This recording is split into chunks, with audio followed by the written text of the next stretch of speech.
Hi, and thanks for logging on to the Daily DVAR Halacha. And here's a brand new halacha for you, and it's for Tuesday, 9th day of January, 22nd day of Teves. Here we go. We're continuing on in our travel laws here for you, and let's give you some background first so that today's law will make sense. Generally speaking, it is considered a no-no to put garments under your head while sleeping. It's a little bit of a mystical thing. It's said to cause forgetfulness in our learning, and we don't fully understand why. But it's a no-no to fold up, let's say, a sweater and sleep on top of your sweater as a pillow or whatever. We just don't use clothes in that way in this religion.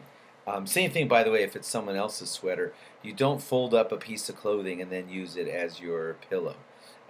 If you have a pillow that you're sleeping on and there's a folded up sweater underneath the pillow, a lot of the rabbis say, oh, well, that's fine. That's not really as big a deal.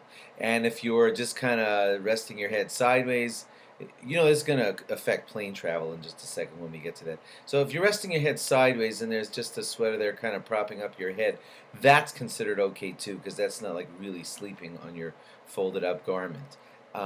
Incidentally, again, for mystical reasons, a new garment that had never been worn before is totally fine to be under your head. An old garment that's now used for other things, like it's now used as a towel because it's a worn out t-shirt or something, so that's okay under your head also. So, and one more before we get to the airplane, if you want to doze off just on your sleeve, just like that, that's not exactly considered like sleeping on your clothing, and that's considered fine too.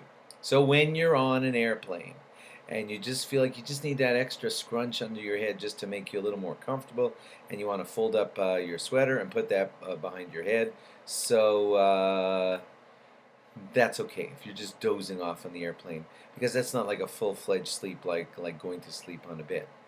Um, if you really are going to sleep, though, it's not just a doze off, but you're going to sleep. You're geared up, and you're going to sleep for 5 hours on that airplane. Then yeah, you should not be using your clothing in that situation. If it's just to rest a little bit and just go like that, then it's okay. But if it's a full-fledged sleep, then the answer is no.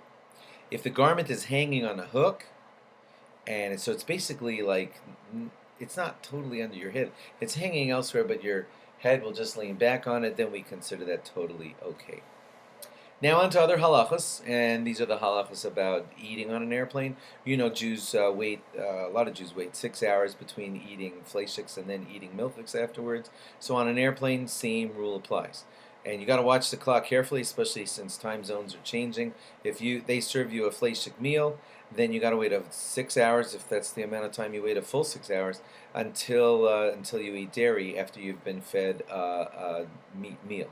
And you can't assume that just because they served you a kosher meal, that means it was totally, that the airline decided to wait 6 hours. That's on you. You're the Jew trying to keep halacha. It's up to you to watch that there's really a full 6 hours between the meat meal that they served you and the dairy meal that they serve you now.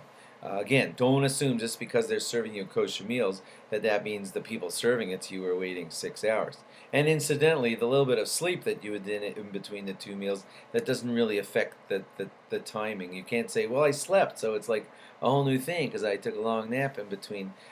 There is such talk amongst the rabbis, but Rav Belsky paskins for everybody and says, no. You still got to wait 6 hours even if you slept a little bit on the airplane in between. You wait 6 hours anyway. Lastly, food that's placed under a bed is considered a no-no to eat. Again, for mystical reasons, food placed under a bed should not be eaten. So what if it's put under an airplane seat? Can you then not eat it because it was under a airplane seat, which is like a bed? So the answer is it's okay, because we don't really view the airline seat as a bed. I know people sleep in their airline seat, but it's not a bed. So food that was placed in your carry-on under your seat, totally fine to eat it afterwards. Thanks for logging on. I'll log on again tomorrow for more. Bye-bye.